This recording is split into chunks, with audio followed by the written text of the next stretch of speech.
নমস্কার, দেখছেন talk to Bangla. আমি অভিষেক রয়েছে আপনাদের সাথে। এই মুহূর্তে যে খবর নিয়ে উপস্থিত হয়েছি, জগদীপ ধনখড় তিনি ভারতবর্ষের উপরাষ্ট্রপতির পদ থেকে আচমকাই ইস্তফা দিয়েছিলেন, সেটা হয়তো আপনাদের মনে আছে। কিন্তু তারপর থেকে তাকে খুব একটা দেখা যায়নি সোশ্যাল গ্যাদারিং এ। ভারতবর্ষের প্রাক্তন উপরাষ্ট্রপতি জগদীপ ধনখড় এবার আবার মুখ খুললেন, এবং মুখ খুললেন কোথায়?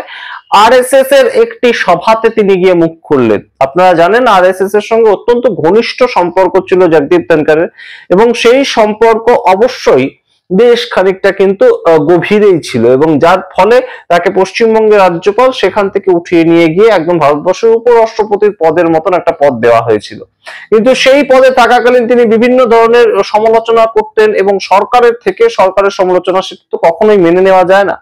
অনেকে বলেন, রাজনৈতিক পর্যবেক্ষকরা, যে জগদীপ ধনখড়কে সরে যেতে হলো তার পেছনে অনেকগুলো কারণ ছিল, কিন্তু মূল যে কারণটা সেটা শিবরাজ সিং চৌহান কৃষি মন্ত্রী, তাকে প্রকাশ্যে দাঁড়িয়ে প্রশ্ন করা যে বলুন আপনি কৃষকদের জন্য গত 1 বছরে সরকার কি করেছে, এই জায়গাটাই কোথাও গিয়ে কাল হয়ে গিয়েছিল।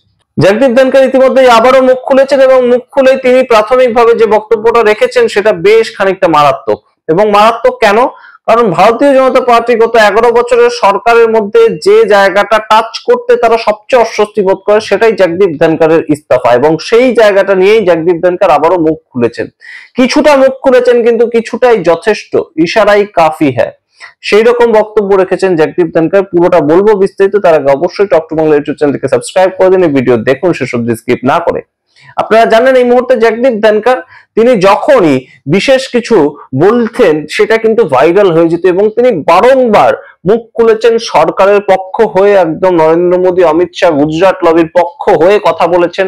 এবং আমরা বিভিন্ন সময় দেখেছি যে জগদীপ ধনখড় সুপ্রিম কোর্টকে পর্যন্ত ছাড়েনি আক্রমণ করতে সরকারের পক্ষ হয়ে। কিন্তু এবার শ্রী জগদীপ ধনখড় কি বললেন এবং সেটা কোথায় দাঁড়িয়ে বললেন সেটা আরো তাৎপর্যপূর্ণ। তিনি আরএসএস এর এক ব্যক্তি, তার একটি বই উদ্বোধনের অনুষ্ঠান, সেখানে গিয়ে বক্তব্যটা রেখেছেন। সমস্তটা বলি আপনাদের। জগদীপ ধনখড় গিয়েছিলেন আরএসএস এর প্রচারক ডক্টর মনমোহন বেদ, তার একটি বই, সেটা উদ্বোধন অনুষ্ঠান ছিল, এবং বইটার নাম হাম और ये विश्व, এই হচ্ছে বইটার নাম। সেই মনমোহন বেদ তিনি এই বইটা লিখেছেন, এবং সেই বই প্রকাশের অনুষ্ঠানে গিয়ে তিনি প্রথম যে বক্তব্যটা রাখেন, ভগবান করুন কেউ ন্যারেটিভের চক্করে না ফাঁসুক। গুরুত্বপূর্ণ বিষয়, অত্যন্ত গুরুত্বপূর্ণ লাইন। ভগবান করুন যাতে কেউ ন্যারেটিভের চক্করে না ফাঁসে। কোন ন্যারেটিভ আপনাদের পরে বলছি। তিনি তারপর বলছেন, এই চক্রব্যূহে কেউ ফেসে গেলে বেরোনো সেখান থেকে বড় মুশকিল।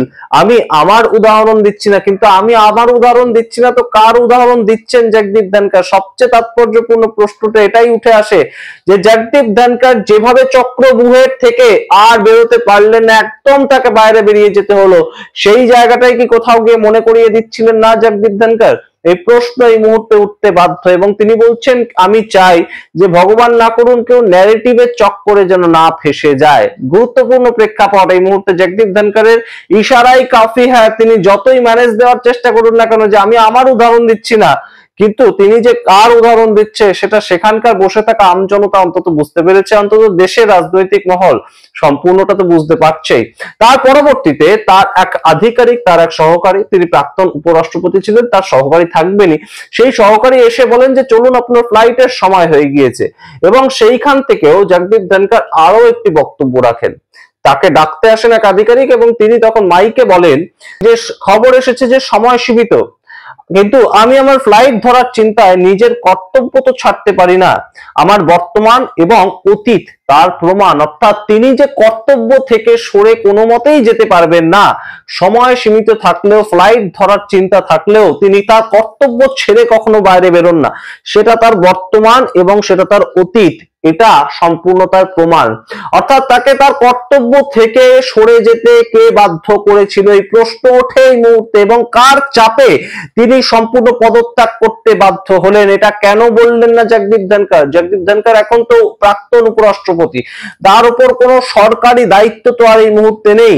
তার এই মুহূর্তে পরিচয় কি? তিনি একদম রাজস্থান, সেই রাজস্থান শহর থেকে তার রাজনীতি শুরু করেছিলেন। তিনি সেখানকার প্রাক্তন এমএলএ, ভারতবর্ষের প্রাক্তন উপরাষ্ট্রপতি এবং পশ্চিমবাংলার প্রাক্তন রাজ্যপাল, এই হচ্ছে তার সামগ্রিক পরিচয়। কিন্তু সমস্ত ক্ষেত্রেই তো তিনি এখন প্রাক্তন, তিনি এখন তো মুখ খুলতেই পারেন, তিনি মুখ খুলবেন, এবং এই যে মুখ খুলবেন এটা বোধহয় তার একটা সূচনা করে রাখলেন, প্রেক্ষাপট তৈরি করে রাখলেন যে পরবর্তীতে আরো কিস্তিতে কিস্তিতে বিভিন্ন সময় বিভিন্ন কথা তিনি বলবেন। তিনি তার কর্তব্য করতে পারেননি এবং কর্তব্য থেকে তাকে আটকানো হয়েছিল, এই ইঙ্গিতটুকু কি দিলেন না জগদীপ ধনখড়? আপনারা কমেন্ট বক্সে কমেন্ট করুন। কিন্তু এখানেই শেষ নয়।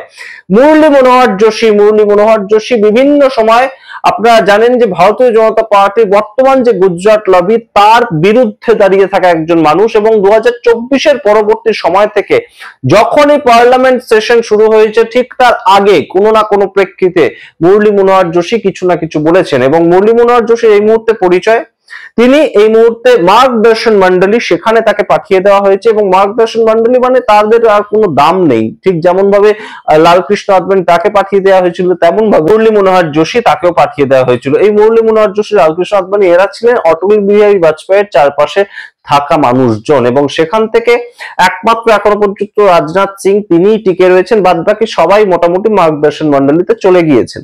এই মুরলী মনোহর যোশী একজন অত্যন্ত গুরুত্বপূর্ণ মানুষ এবং বিদ্বান মানুষ, পণ্ডিত মানুষ, তিনি প্রফেসর মানুষ ছিলেন আগে, কিন্তু তিনিও আরএসএস এর খুব কাছের মানুষ।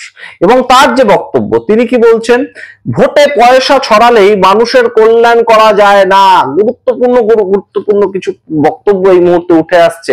বিহার ভোট সবে মিটেছে, এবং বিহার ভোটের সবচেয়ে গুরুত্বপূর্ণ যদি কোনো আরোপ লেগে থাকে ভারতীয় জনতা পার্টির বিরুদ্ধে, সেটা হচ্ছে যে ভারতীয় জনতা পার্টি মানুষকে কিনে নেওয়ার চেষ্টা করেছে 10,000 টাকা বিনিময়ে, এবং 10,000 টাকা ছড়িয়ে রীতিমতন মানুষকে ভোট দিতে তারা বাধ্য করেছে। মানুষ টাকার গন্ধে ভোট দিয়েছে, আমরা বারংবার বলেছি আপনাদেরকে সে কথা।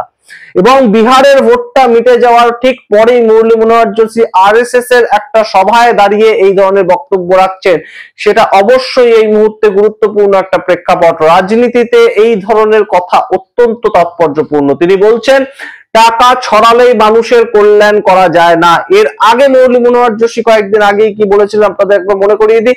মুরলী মনোহর যোশী কয়েকদিন আগেই বলেছিলেন যে শুধুমাত্র ভারতবর্ষ তৃতীয় অর্থনীতিতে একদম তৃতীয় স্থান অধিকার করেছে সারা পৃথিবীতে, এটা বললেই হবে না।